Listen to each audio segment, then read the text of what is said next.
everyone, this is Roland from my goodie store, and here I am in another video. And this video is just to go over the SBA letter.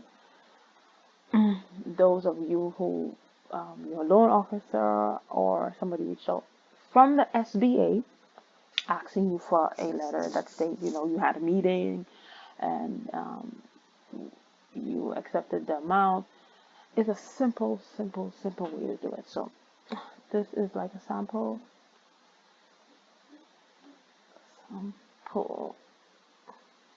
way of doing it. So this is like my header with my logo, the name of your business.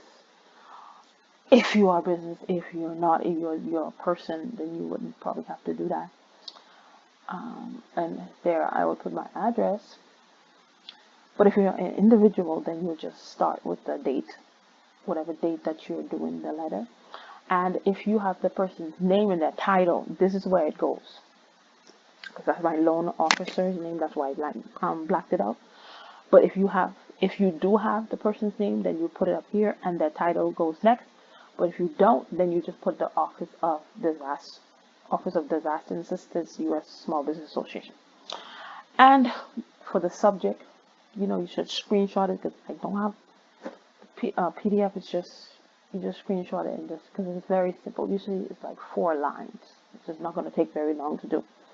You put the subject, you will put your SBA disaster loan number if you know it, or you put your SBA disaster application number, and that's what would go here. You will put that there, and then all you say is, the purpose of this letter is to confirm that my goodie store, or if you're individual, you put your name, held a meeting, and the you say, confirm Samantha Smith held a meeting and authorizes the acceptance of your leave. You wouldn't put the company there. And people will say, oh, how I supposed to be having meetings with myself. If you are an LLC, whether you're a regular LLC or your LLC that is taxed as a S Corp, like I am, you supposed to be having meetings with yourself, like every quarter, at least twice a year. You're supposed to be doing that. That's the structure of being a LLC. So it's either you send yourself an email, you fax. Usually, I just sent myself a letter through the mail. And you're supposed to be having meetings, but with yourself. You just, whatever and then you do the minutes, you just type up what you need to do in your business.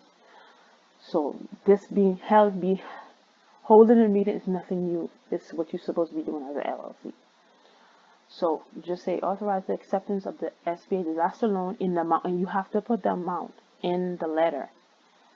And then you select somebody to sign closing documents and to answer questions and stuff like that.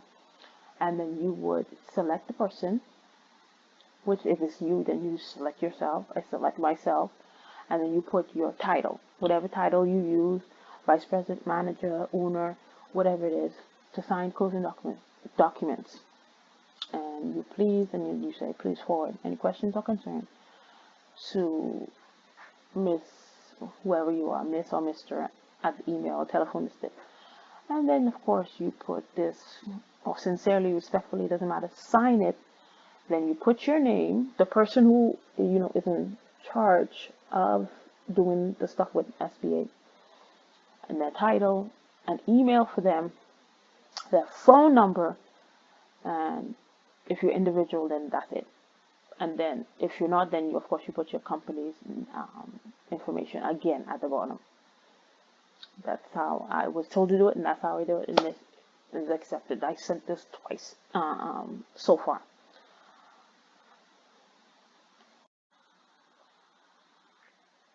And also, the letter is not only for people who are asking for the increase, but if you recently got a EIDL loan, if you recently got it or you had it, you have to look in your loan documents.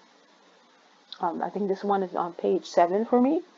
So in the loan documents, it says, borrower shall, within 180 days of receiving any disbursement of this loan, submit the appropriate SBA certificate and or resolution to the U.S. Small Business Administration, and then they give the address here. So that letter, what we just saw previously, that is what you're supposed to send to satisfy this requirement and for the resolution of board of directors. Okay, so within 6 months, if you recently received the loan, you're supposed to be sending that letter.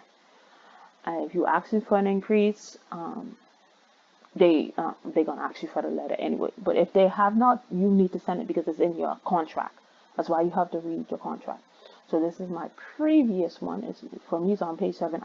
I'm not sure where it's gonna be for you, but for me it was on page 7, and it's on page 7. And that letter that we saw before, it will satisfy this requirement that you need to do. And this is where you send it. You would send that letter here, or if you have your loan officer or whatever, they will you will send it to them. But this guy, James Rivera, the administrator, associate administrator, he's the one who reached out to me and he told me how to do it. So that is, and he pointed to me to where I was supposed to do it that I didn't know. But if you have not done it, it's a requirement. Even though they have not called you, they have not reached out to you, just do it and send it because it's in your contract. You have to do it because it says within 180 days, which is 6 months. You have 6 months to send a letter. So that was all for today. Some people, a person wanted to know, even if it's one person wanted to know something, I can make a video. As long as I can fit it in my schedule, and I could, that's why I made this video. So thank you for watching, and I'll see you in another video. Bye.